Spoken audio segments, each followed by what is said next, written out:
Yasak ormanın derinliklerinde. Köyün yaşlıları her zaman aynı şeyi söylerlerdi, Kuzey Ormanı'na asla girmeyin.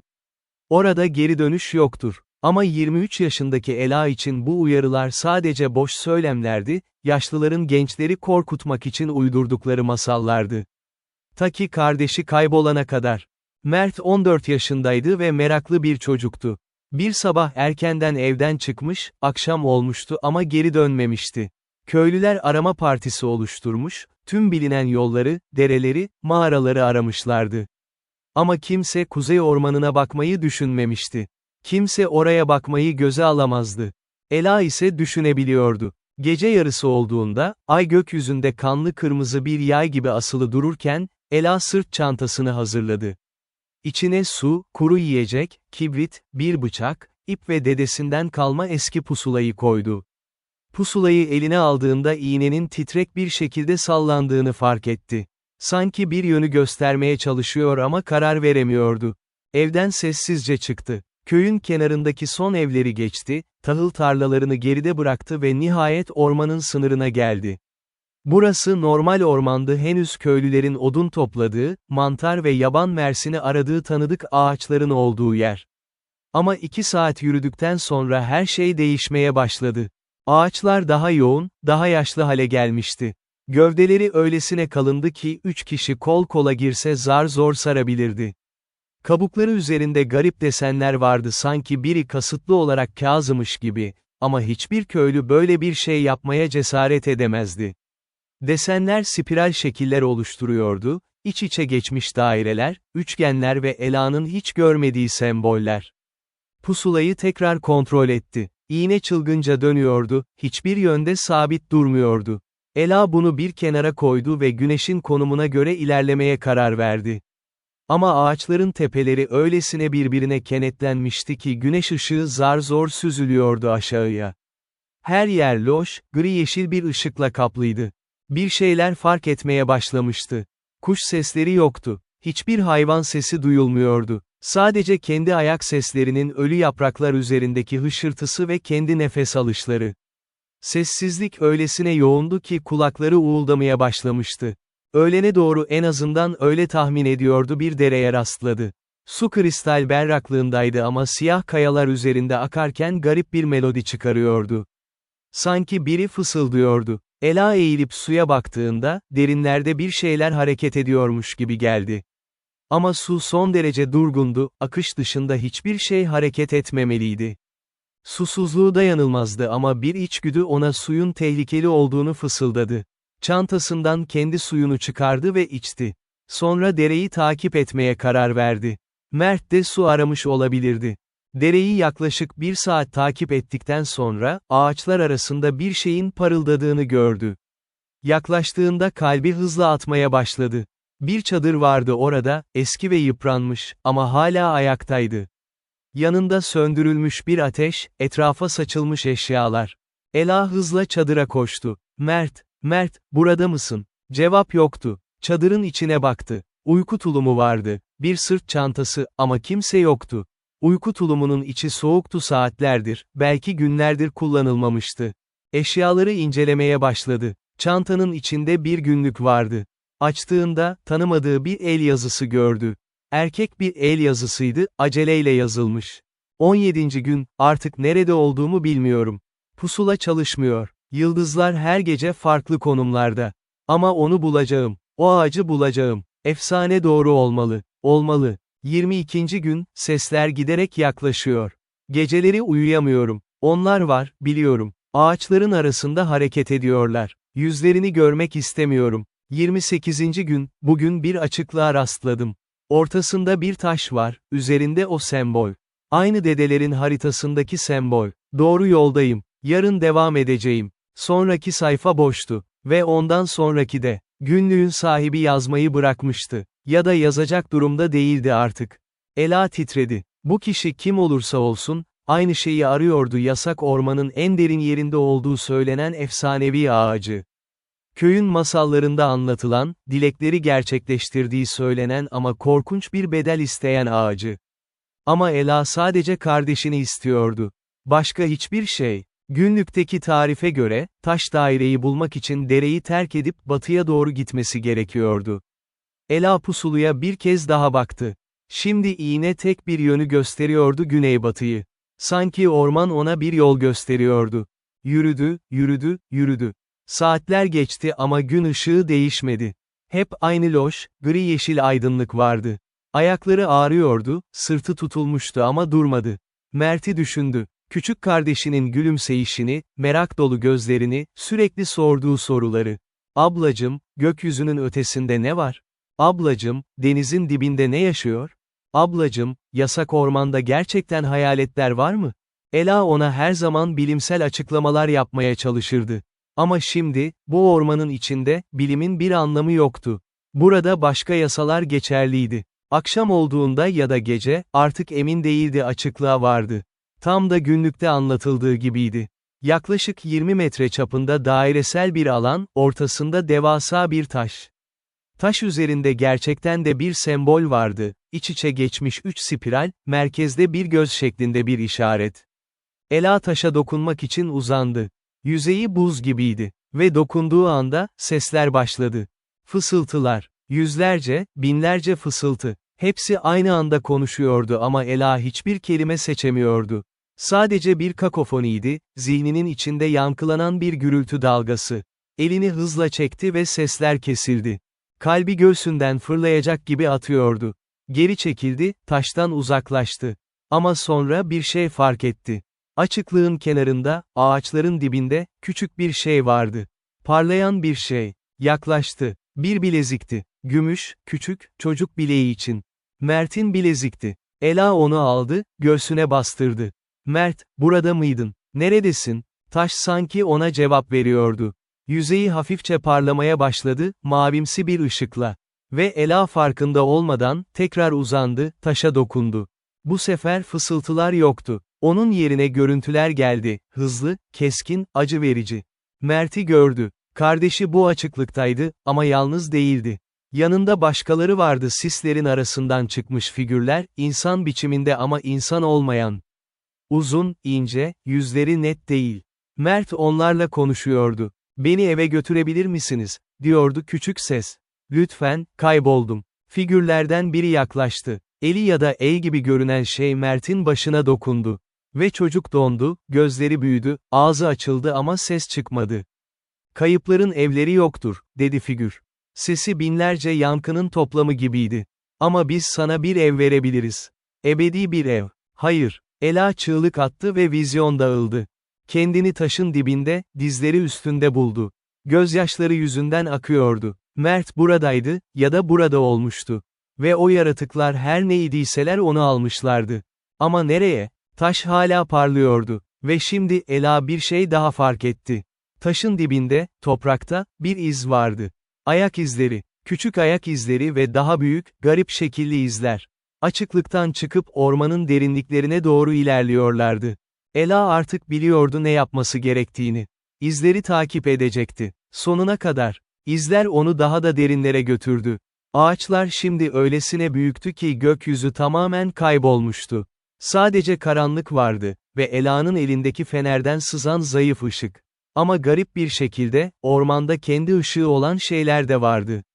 Mantarlar. Dev mantarlar, bazıları Ela'nın boyundan daha uzun, soluk mavi ve yeşil tonlarda parlıyorlardı. Ağaçların gövdelerinde yosunlar vardı, fosforlu turuncuda yanıyorlardı. Ve bazen, çok bazen, uzaktan küçük ışıklar görüyordu, yanıp sönen, dans eden, cazibeli ışıklar. "Ateş böcekleri değil," diye mırıldandı Ela. Çünkü bu ışıklar örüntüler oluşturuyordu, sanki biriyle iletişim kuruyorlardı. Yürümeye devam etti. Zamanı tamamen kaybetmişti. Kaç saat olmuştu, kaç gün, bilmiyordu. Sadece izleri takip ediyordu. Bir fafa otomatik pilot gibi. Sonra ağaçlar konuşmaya başladı. İlk başta bir rüzgar sesi sandı. Ama rüzgar yoktu. Yapraklar kıpırdamıyordu. Ses doğrudan ağaçların içinden geliyordu, odundan, özünden. "Dön geri. Burası senin yerin değil. Kayıplar asla bulunamaz. Bedeli ödemeden kimse geçemez." Ela ellerini kulaklarına bastırdı ama ses zaten kafasının içindeydi. "Sus," diye bağırdı. "Susun." Ve aniden, sustular. Orman tekrar sessizliğe gömüldü. Ama bu sessizlik daha da korkunçtu.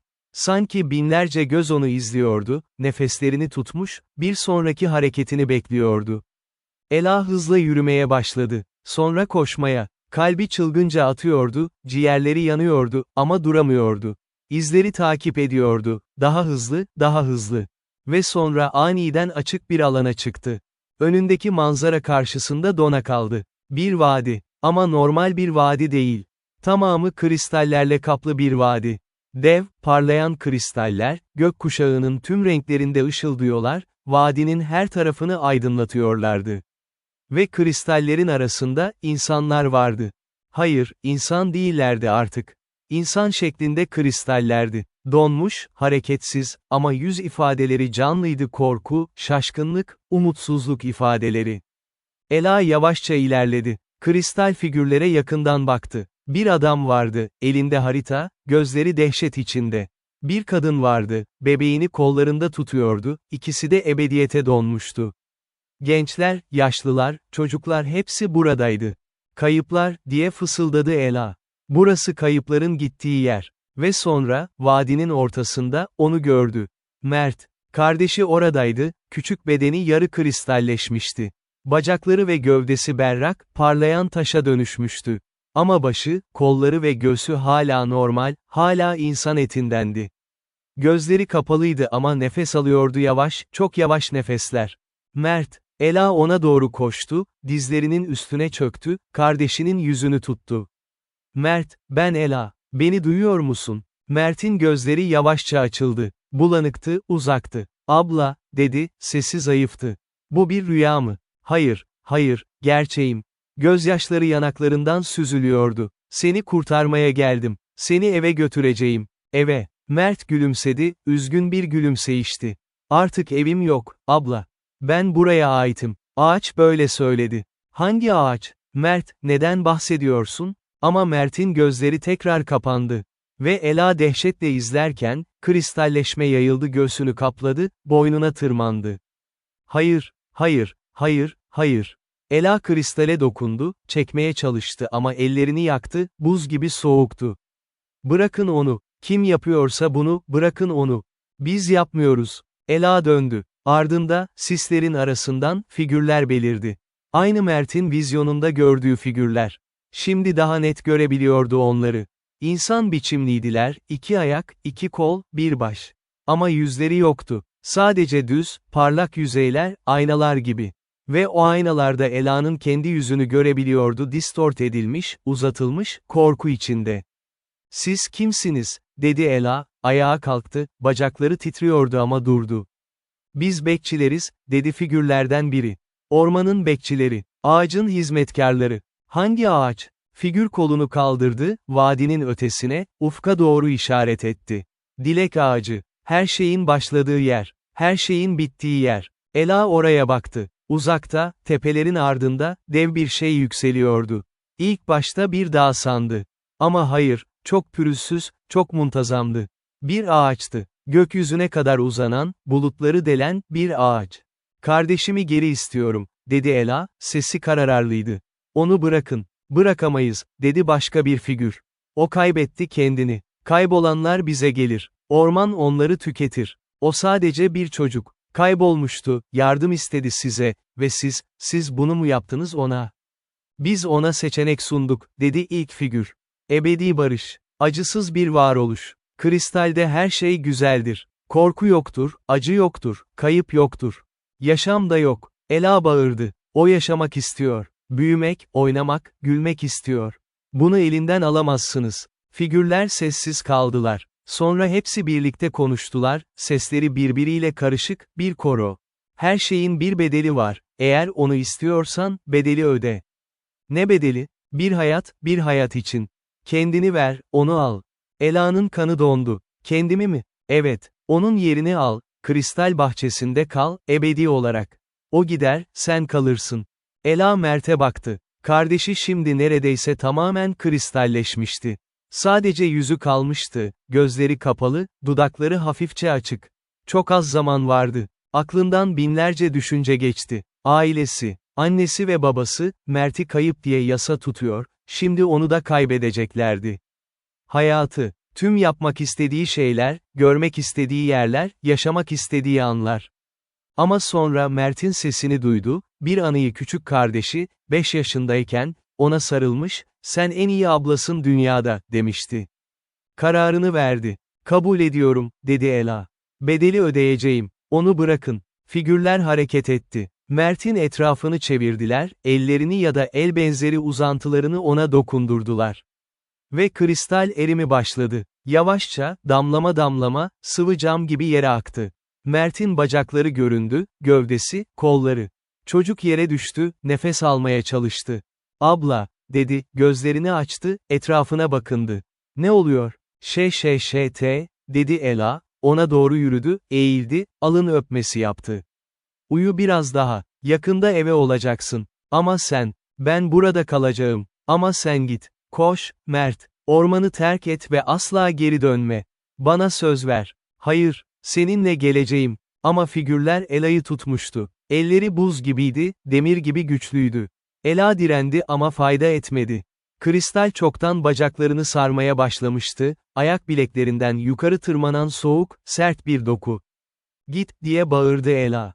"Git, Mert, hemen." Mert ağlıyordu ama ayağa kalktı. Tökezledi, düştü, tekrar kalktı. Oraya baktı, ablasına, son bir kez. Sonra döndü ve koşmaya başladı, ormana doğru, geriye doğru.